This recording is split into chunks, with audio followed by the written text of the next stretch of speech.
You set an alarm last night, not because your body was ready to wake up, because a number on a clock told you to. You will spend roughly 1/3 of your entire life doing work you did not choose at hours. Your body did not ask for in exchange for just enough to come back and do it again. And somewhere along the way you were told this is just how life works. But it isn't. It is how life has worked for exactly 200 years. And before that, for 300,000 years, not a single one of your ancestors lived this way. Not one. What we call normal is the youngest idea in the history of our species. And what we lost to build it is something most people will spend their entire lives trying to get back without ever knowing what it was. Let's start at the beginning. For the vast majority of human existence, work was not separate from life. It was woven into it. A hunter did not go to work. A gatherer did not clock in. They moved when the season demanded. They rested when the body needed.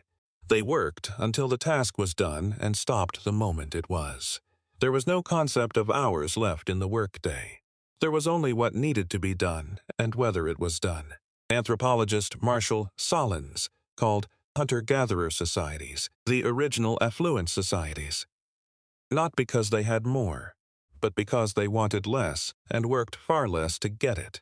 His research found that most hunter-gatherer groups worked between 3 and 5 hours a day.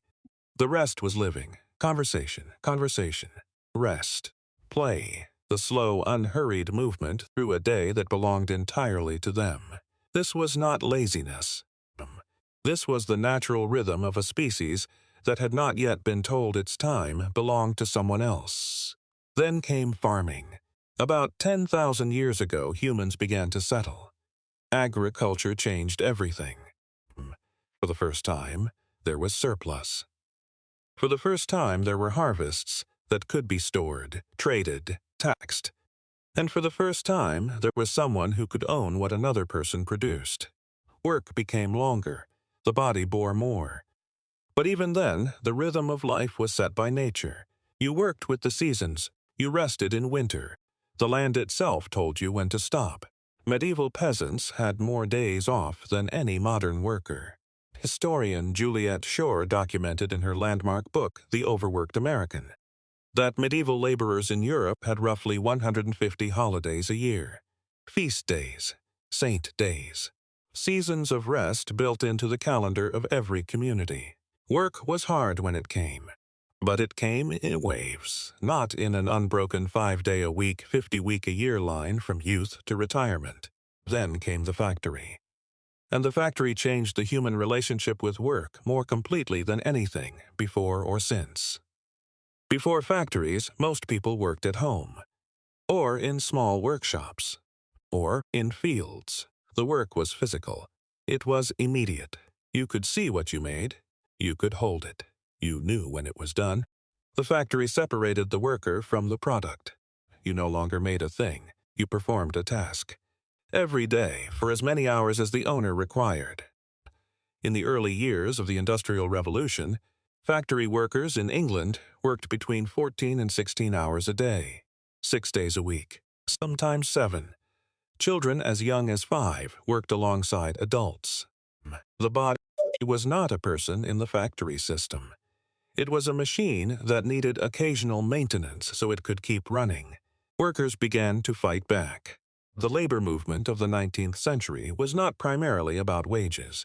It was about time. The demand was simple. 8 hours for work, 8 hours for rest, 8 hours for what we will.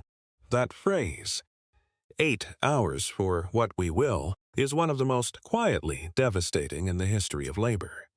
It acknowledged something that the factory system had taken away, that a human life requires time that belongs to no one but the person living it. In 1926, Henry Ford introduced the 5-day working week at his automobile plants, not out of generosity. Ford had studied the data. He found that workers who worked 6 or 7 days produced less in total than those who worked 5. The weekend was not a gift. It was a productivity calculation. And we have lived inside that calculation ever since. But here is what nobody talks about. The 9 to 5 was designed for a world that no longer exists. It was designed for factories, for assembly lines, for work that required every body present at the same machine at the same time. Most people today do not work in factories. They work with their minds, with ideas, with relationships, with creativity. And the human mind does not work in shifts. Neuroscientist Nathaniel Kleitman, who first discovered REM sleep, also identified something called the basic rest activity cycle. Every 90 to 120 minutes, the human brain moves through a cycle of high focus, followed by a need for rest. Not a preference, a biological requirement. During the rest phase, the brain consolidates what it just processed. It clears waste. It prepares for the next cycle. Forcing the brain to keep working through that rest phase doesn't maintain performance. It degrades it, slowly, imperceptibly, till by 3 p.m. you are sitting at a desk producing a fraction of what you are capable of and wondering why you feel so tired doing so little. You are not lazy. You are a biological system being run against its own design. And the cost is not just productivity. Research from the World Health Organization found that working more than 55 hours a week increases the risk of stroke by 35% and heart disease by 17%. Overwork kills more than 745,000 people every year worldwide. Not in dangerous jobs, not in mines or on scaffolding, at desks, in offices. In the quiet, sustained grind of a system that was never designed around the human body. It was designed around the machine, and we have been trying to fit ourselves into it ever since. Think about what a day could look like if it were built for a human being. Work that began when the body was ready. Rest when the mind needed it. Meals that were not eaten at a desk or in a car. Evenings that were not spent recovering from the day, just to repeat it tomorrow. This is not a fantasy. This is how your species lived for 300,000 years. This is the rhythm your body is still running. Even now, underneath the alarm and the commute and the inbox that never empties, your body is still asking for what it was built for. Not more productivity, not better time management, not another system for squeezing more out of the hours you have. Just time. Time that belongs to you. Time with no return on investment. Time that exists for no other reason than that you are alive. And alive, things need more than work to stay that way. Your great-grandparents were the first generation to live entirely inside this system. You are only the fourth, and already the evidence is overwhelming that something is wrong. The burnout, the exhaustion, the Sunday dread, the quiet feeling that you are spending the best hours of your life on something that will not remember your name. That feeling is not weakness. That feeling is ancient. It is 300,000 years of human memory recognizing something that 2 centuries of industrial thinking never accounted for. That a human life is not a resource. That your time is not a commodity. You were never supposed to sell the majority of your waking hours to survive.